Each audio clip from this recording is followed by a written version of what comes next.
Buonasera e bentornati con l'informazione di Telefriuli in apertura. Oggi la cronaca con un altro incidente mortale avvenuto lungo le nostre autostrade, esattamente lungo la A23. Un furgone ha tamponato un mezzo pesante a pochi chilometri dall'uscita di Gemona. A perdere la vita il passeggero del furgone, Alessandro Paolini, 21enne, di Ronchi dei Legionari. Sentiamo il primo servizio della giornata. È Alessandro Paolini, 21enne nateo di Monfalcone ma che abitava a Ronchi dei Legionari, la vittima del tragico incidente avvenuto questa mattina in A23 a 2 km dall'uscita di Gemona del Friuli.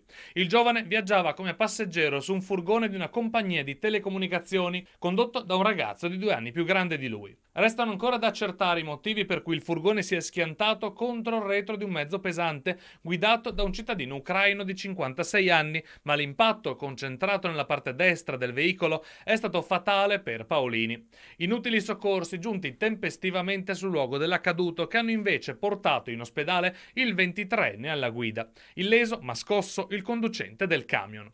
Sul posto sono intervenuti gli uomini del 118, anche i vigili del fuoco, la polizia stradale e il personale di autostrade per l'Italia. Da registrare un altro incidente nella giornata di oggi, una vettura uscita fuori strada ieri sera nella frazione di San Gervasio in comune di Carlino. La vettura è finita nei campi affrontando la curva presente a metà di via Cavatine, stradina che affianca il canale Cormore che collega la statale 14 al paese della Bassa Friulana. L'incidente si è verificato alle 21:22, ha richiesto l'intervento dei vigili del fuoco e dei soccorsi sanitari del 118. Sul posto per i rilievi anche carabinieri di Latisana, la conducente ferita è stata medicata e accompagnata per tutti gli accertamenti al pronto soccorso di Palmanova.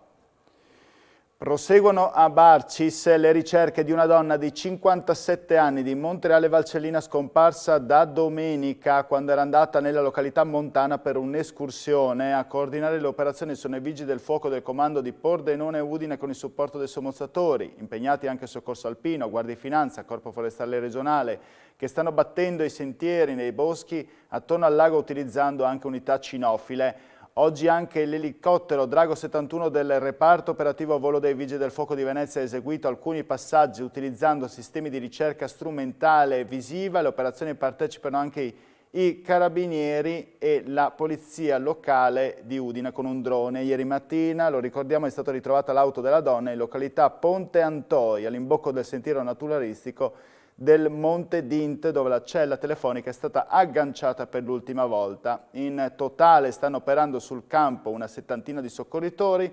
Finora, l'abbiamo detto, le ricerche non hanno ancora dato esito positivo.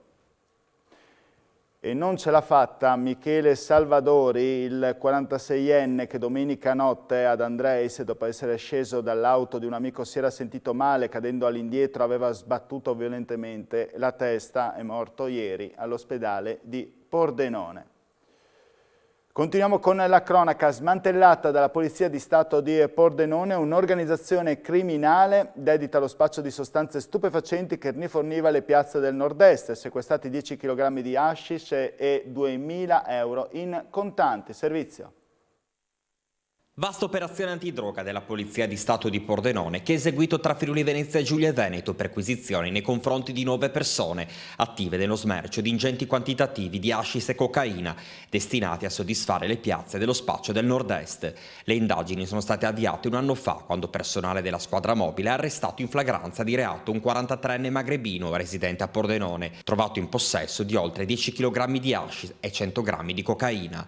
I poliziotti, sotto il coordinamento della Procura di Pordenone, hanno avviato un'articolata attività investigativa che ha consentito di ricostruire i canali e la filiera di una vasta e complessa rete composta da grossisti, mediatori e pusher al dettaglio, attivi tra le province di Pordenone, Udine e Treviso.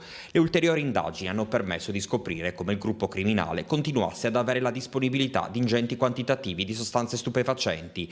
Sono stati individuati altri 9 spacciatori, 8 di origine marocchina e una cittadina italiana, che oggi sono stati sottoposti a perquisizione domiciliare. In 2 abitazioni sono stati rinvenuti materiale per il confezionamento, oltre a 6 kg di hashish suddivise in panetti e 2.000 euro in contanti ritenuti provento dell'attività di spaccio. 2 marocchini di 37 e 40 anni sono stati arrestati in flagranza e condotti in carcere a Udine e Belluno. Davide Novello, il gruista dipendente della Carpin che l'11 aprile scorso è rimasto coinvolto nell'incidente in via Planton a Pordenone, si è salvato per miracolo. L'autogru che stava manovrando è rimasta incastrata nel muro di recinzione in cemento che ha bloccato il mezzo sulla sua verticale. Sentiamo. Se è ancora vivo lo deve a quel muro di recinzione in cemento che ha bloccato il mezzo sulla sua verticale, altrimenti Davide Novello, il 35enne gruista codripese dipendente della Carpin che l'11 aprile scorso era rimasto coinvolto nell'incidente successo in via Plantona a Pordenone, sarebbe rimasto schiacciato nell'abitacolo dell'autogru. Gli accertamenti disposti dalla procura di Pordenone hanno accertato inoltre che a fermare la caduta dell'imponente braccio del mezzo, piombato tra due abitazioni, sono state le piastre di cemento che ancoravano a terra la gru edile fissa. La procura intanto, che sta sondando l'ipotesi di delitto colposo di danno, come atto di garanzia è iscritto sul registro degli indagati titolari della società, la Carpin, e il dipendente che stava manovrando il mezzo. Si tratta di Tiziana Peruzzo e Vittorino Carpin e del gruista Davide Novello. Entro 60 giorni il perito nominato dal PM Federico Facchin dovrà fornire indicazioni sulla dinamica dell'incidente, su eventuali condotte negligenti o violazioni delle norme antinfortunistiche. Voltiamo pagina, parliamo di sanità. Da inizio anno 50 infermieri hanno già lasciato la sanità pubblica del Friuli occidentale, altri sarebbero in procinto di dimettersi. L'allarme è stato lanciato da Luciano Clarizia, presidente regionale dell'Ordine delle Professioni Infermieristiche, che dice avremo pesanti ripercussioni sui servizi ai cittadini. Da inizio anno 50 infermieri della destra a tagliamento hanno abbandonato la sanità pubblica. C'è il sentore che presto altri facciano la stessa scelta. Ogni giorno abbiamo colleghi infermieri che stanno lasciando l'azienda sanitaria per andare verso il privato o verso aziende pubbliche del Veneto, o peggio ancora qualcuno che addirittura cambia completamente il lavoro perché ormai è arrivato alla frutta. Stress e mancanza di una turnazione sono alla base di scelte che potrebbero ripercuotersi sui servizi ai cittadini. Queste persone che vanno via sono infermieri esperti, infermieri che lavorano da tanti anni, gente su cui l'azienda ha investito una marea di soldi per formarli e renderli operativi e fargli fare effettivamente poi la specialistica, pensi al 118, pronto soccorso, terapie intensive, insomma reparti anche che hanno bisogno di avere gente con competenze e conoscenze. Perdere questi infermieri significa perdere non solo la memoria storica, la capacità e la professionalità, ma anche non avere chi ti sostituisce in tempo reale e a fare le stesse cose. Questo è un problema, quindi vuol dire che chi ne paga le conseguenze, certamente è il cittadino, perché non ha lo stesso servizio, ma non perché il neo assunto, il neo collega non sia bravo, ma perché gli manca tutto questo bagaglio e tutta questa formazione. Un incontro dal prefetto di Udine fissato per il 5 maggio con la minaccia di uno sciopero sarà faccia a faccia tra sindacati e direzione della ASUFC, l'azienda sanitaria udinese Friuli Centrale, dopo che è stato rinviato l'incontro odierno per discutere di tematiche quali le ferie estive e la mobilità dei dipendenti. Per la UIL Funzione Pubblica del Friuli Venezia Giulia, che ha proclamato lo stato di agitazione, si vuole dilungare i tempi per far slittare gli impegni di contrattazione e arrivare alla firma del nuovo contratto collettivo nazionale per non assegnare né fasce né incarichi di funzione, in quanto il nuovo contratto prevederà un sistema premiale diverso dalle fasce che avrà bisogno di molto tempo per poter essere applicato. Conclude la UIL, che invita tutti i lavoratori alla mobilitazione per il 5 maggio. Conferenza stampa delle opposizioni dopo la bocciatura da parte della Regione degli atti aziendali delle aziende sanitarie. Sentiamo. Bocciati. Le bozze degli atti aziendali delle 3 aziende sanitarie del Friuli Venezia Giulia e dei 2 IRCS sono stati rigettati da ARCS e dalla Direzione Centrale Salute. Lo rendono noto le opposizioni, Partito Democratico, Cittadini, Patto per l'Autonomia, Movimento 5 Stelle e Gruppo Misto con Walter Zalucar e Furia Onsel, che, documenti alla mano, hanno presentato la nota a firma del direttore regionale Gianna Zamaro. Il timore ora è che questa bocciatura porti a pesanti disagi per i cittadini. Una bocciatura di questi atti aziendali è veramente molto preoccupante, soprattutto in un momento qual è quello attuale in cui dobbiamo recuperare tutta una serie di prestazioni e curare la gente che è stata lasciata indietro a causa della pandemia, avere delle organizzazioni sanitarie che ancora sono, come dire, al tempo zero dopo tantissimi anni, questi ultimi 4 anni di legislatura, è sconcertante. Da questa bocciatura arriva poi un duro attacco, visto che la responsabilità politica viene attribuita al vicepresidente Riccardo Riccardi, che ha scelto i direttori generali. Sono tutti direttori nominati da questa giunta, da questo assessore. Lo ricordo perché l'assessore è sempre così molto bravo a beccare la minoranza e le opposizioni quando fanno rilevare le tante cose che non vanno in questo sistema sanitario regionale, e poi oggi assistiamo ad una lettera che non lascia spazio a dubbi e che soprattutto pone in capo alla responsabilità politica dell'assessore questa situazione. Alle stesse opposizioni risponde il vicepresidente della Giunta regionale con delega alla salute Riccardo Riccardi. Ma di quali bocciature stiamo parlando? Le aziende propongono degli atti a RCS e di conseguenza la direzione centrale esprimono la propria posizione sulle ipotesi presentate. È quello che stabilisce la legge di riforma, prosegue Riccardi, a garanzia di un percorso appropriato e sostenibile in coerenza con le linee di gestione approvate dalla Giunta regionale. Proprio a riprova che le proposte delle aziende, politicamente strumentalizzate dall'opposizione da settimane, fanno soltanto valutazioni tecniche e organizzative. Il capogruppo del PD dice che dovrei farmi un esame di coscienza. A me pare, prosegue il vicepresidente, che dovrei farmelo se questi passaggi non ci fossero a beneficio di un'esclusiva valutazione di compatibilità tra proposte, obiettivi e risorse disponibili. Esame invece che dovrebbe farsi proprio lui, che è stato protagonista di altre stagioni, dove abbiamo ancora nitido il ricordo delle schede, del numero dei primari che saltavano da un banco all'altro dei partiti nel Consiglio regionale. Quella stagione è finita, conclude Riccardi, se ne facciano una ragione, non consentiremo loro di inserirsi nel lavoro che oggi i professionisti stanno facendo senza condizionamenti del passato, i quali evidentemente mancano soltanto a chi li faceva. E ora i dati della pandemia in Friuli Venezia Giulia, che registra 1533 nuovi casi e 6 decessi. Nel dettaglio, su 5.123 tamponi molecolari sono stati rilevati 269 nuovi contagi con una percentuale di positività del 5,25%. Sono inoltre 10.001 i test rapidi antigenici realizzati, dai quali sono stati rilevati 1.264 casi, 12,64%. Le persone ricoverate in terapia intensiva sono 10, pazienti ospedalizzati in altri reparti scendono a 155, le persone in isolamento risultano essere 24.489. Il governo sta valutando come intervenire sull'obbligo delle mascherine, mentre il Green Pass dovrebbe restare solo per il personale sanitario. Il presidente Federica afferma: attendiamo il confronto con l'esecutivo per capire cosa succederà dal 1° maggio. L'obbligo del Green Pass resterà per le professioni sanitarie, dei lavoratori negli ospedali e nell'RSA. Sulla mascherina sono ancora in corso confronti con gli esperti per capire se e dove mantenerla al chiuso. Ma vediamo adesso la proposta del governo, ci auguriamo che sia supportato ovviamente da un supporto scientifico. Noi non ci innamoriamo né di una scelta né dell'altra, dobbiamo fare la scelta il più possibile giusta e corretta in un momento in cui sicuramente la pandemia è molto diversa rispetto a quella che abbiamo affrontato durante gli scorsi mesi e lo scorso anno. Giustamente portare le dovute attenzioni, dall'altro lato anche però riuscire ad andare avanti con la consapevolezza che la nostra popolazione, che ringrazio, ha partecipato in massa alla campagna vaccinale. Il nodo principale è sui luoghi di lavoro, mentre nei momenti conviviali ci dovrebbe essere il superamento dell'obbligo nei luoghi chiusi. Il governo deciderà a breve anche come legiferare in materia, visto che con il 1° maggio l'Italia, dopo oltre 2 anni, concluderà lo stato di emergenza sanitario.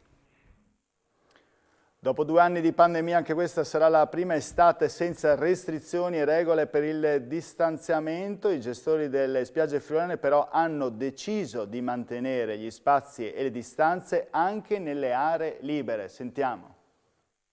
6.000 ombrelloni sono stati piantati a Lignano Sabbiadoro, 3.600 a Lignano Pineta. La spiaggia aprirà ufficialmente sabato 30 aprile, mantenendo le stesse distanze degli ultimi 2 anni.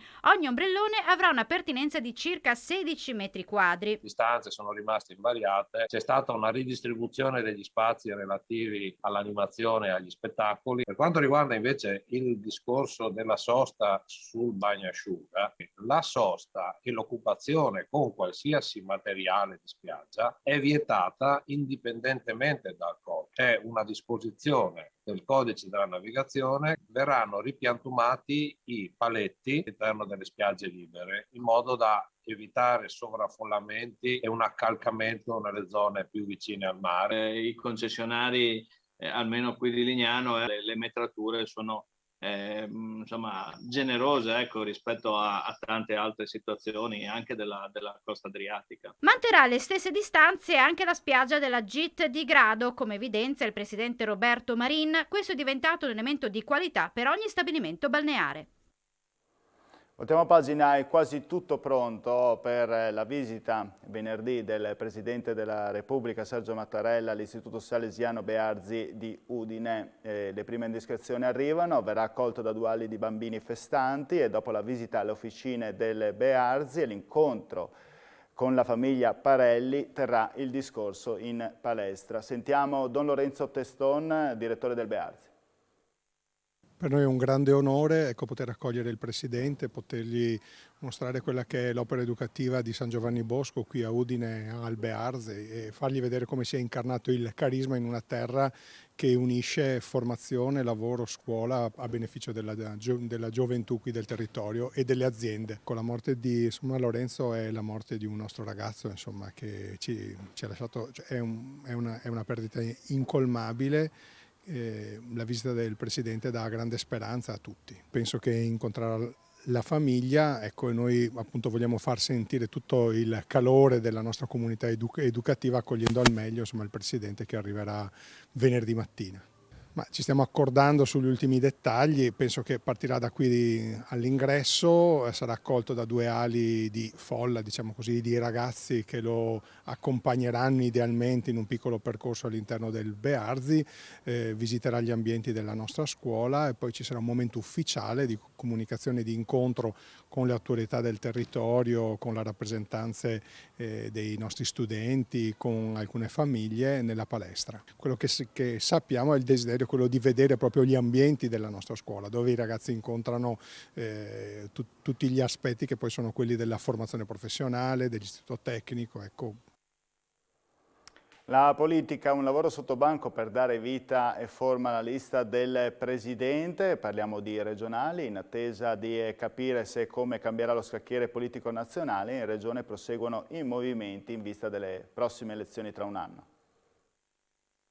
I candidati verranno scelti molto più avanti perché non possiamo basare un progetto sulle singoli candidati, dobbiamo offrirlo ai cittadini di questa regione come un ampliamento dello schieramento di centrodestra. Per l'identikit del candidato è ancora prematuro, la lista del presidente della regione Massimiliano Fedriga è quasi una certezza come la sua ricerca di un bis anche per cercare di governare un anno senza emergenze, leggi Covid e guerra in Ucraina. È ancora però presto anche per la fisionomia della lista. Ci sarà la lista Fedriga alla prossima tornata elettorale, devo dire non abbiamo ancora messo i ferri in acqua operativamente, ma stiamo lavorando affinché l'elettorato che magari non si riconosce nei partiti nazionali di centrodestra possa trovare un'alternativa se ha giudicato positivamente questa amministrazione regionale.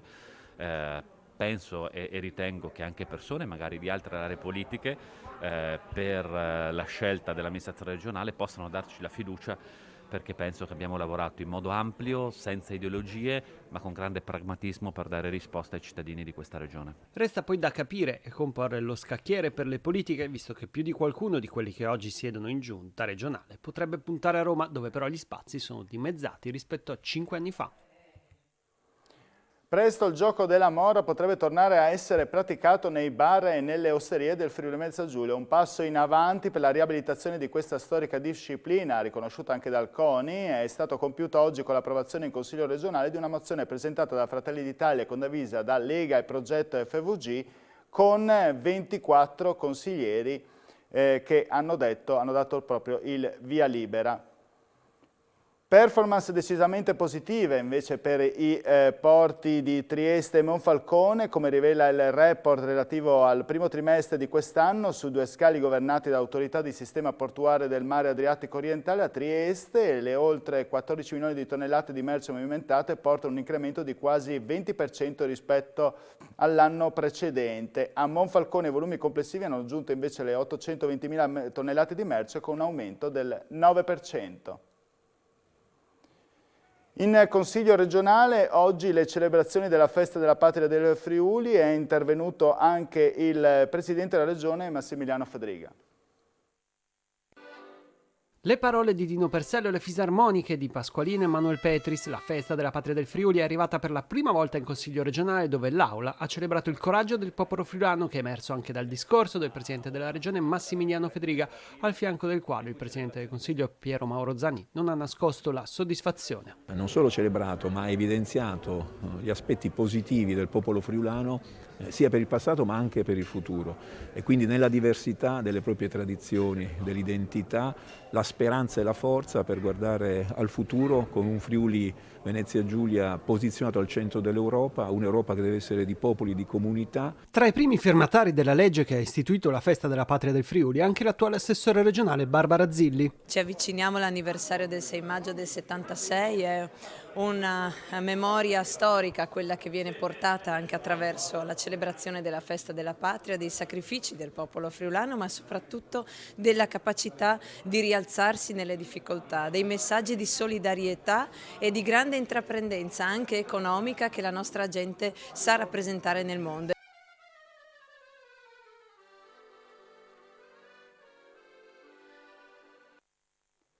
Ritorna l'appuntamento nell'ultimo weekend di maggio con cantine aperte e tanti gli eventi attesi nelle 76 aziende aderenti in tutta la regione.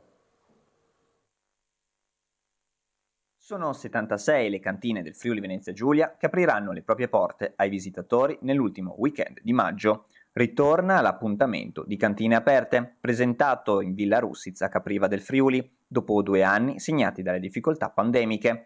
Una ricca serie di iniziative andrà in scena con visite in cantina, degustazioni abbinate, laboratori sensoriali e picnic in vigna, tutto nei 30 anni della Kermesse organizzata dal Movimento Turismo del Vino, come spiega la presidente regionale Elda Felluga. Finalmente possiamo riaprire le nostre cantine, ospitare i visitatori, i curiosi, i wine lovers, gli appassionati del vino, gli enoturisti che verranno logicamente a carpire, a scoprire i segreti delle nostre produzioni, ma soprattutto a vivere un'esperienza in cantina. Non è solo il luogo deputato al discorso tecnico, ma è proprio un luogo di accoglienza, dove il vino diventa uno strumento, ma anche la scoperta logicamente di tutto un territorio che gli sta attorno. Questa sera al termine di Poltronissima Telefriuli trasmetterà in diretta la serata di presentazione della tappa friulana del Giro d'Italia da Cividale, Lamarano Lagunare, Castelmonte, in programma il 27 maggio. Una serata che vedrà sul palco tanti protagonisti della due rotte friulana dal passato e del presente come De Marchi, Viviani e Fabbro. Cividale si prepara ad accogliere il Giro d'Italia che attraverserà la città ducale venerdì 27 maggio. Non lo fa da città di tappa, ma da importante punto di riferimento per una delle salite che potranno decidere la Corsa Rosa 2022, quella da Carraria a Castelmonte, ultima asperità della tappa che partirà da Marano Lagunare. E la 19ª tappa del Giro d'Italia sarà presentata questa sera alle 20:30 in diretta su Telefriuli dal palco del Teatro Ristore di Cividale del Friuli. Ospiti sul palco tanti protagonisti dello sport e del ciclismo friulano di ieri e di oggi, con Alessandro De Marchi, Le Viviani e Matteo Fabbro, oltre a Yankee Germano, massaggiatore della Quick Step, che tra gli altri ha seguito da vicino Vincenzo Nibali. Ovviamente parte importante sarà dedicata alla presentazione della tappa, con sul palco Enzo Cainero per raccontare ogni curva e ogni salita della Marano Lagunare Castelmonte, terzultima tappa del Giro 2022. Appuntamento quindi alle 20:30 al termine di Poltronissima. E per l'appunto manca poco più di mezz'ora al fischio d'inizio della partita tra Fiorentina e Udinese, recupero della 20ª giornata di campionato. Telefriuli la seguirà in diretta a Poltronissima e per qualche anticipazione ci colleghiamo con Marco Pasquariello. A te Marco. Buonasera Davide, buonasera a chi ci segue da casa. Sì, hai detto bene, poco più di mezz'ora al fischio d'inizio, noi seguiremo insieme questa attesa con Aspettando Poltronissima, di fatto subito dopo la pubblicità, dandovi come per prima cosa le formazioni, dicendovi che non c'è Pereira, non è neanche in panchina, sarà in tribuna. L'altro dubbio riguardava la sostituzione di Perez, squalificato, giocherà Neuting. Per il resto è la formazione che ci aspettavamo, con Deulofeu e Success davanti a tutti. Sentiremo anche le parole di Cioffi e poi vivremo insieme la partita tra Fiorentina e Udinese. Davide, a te.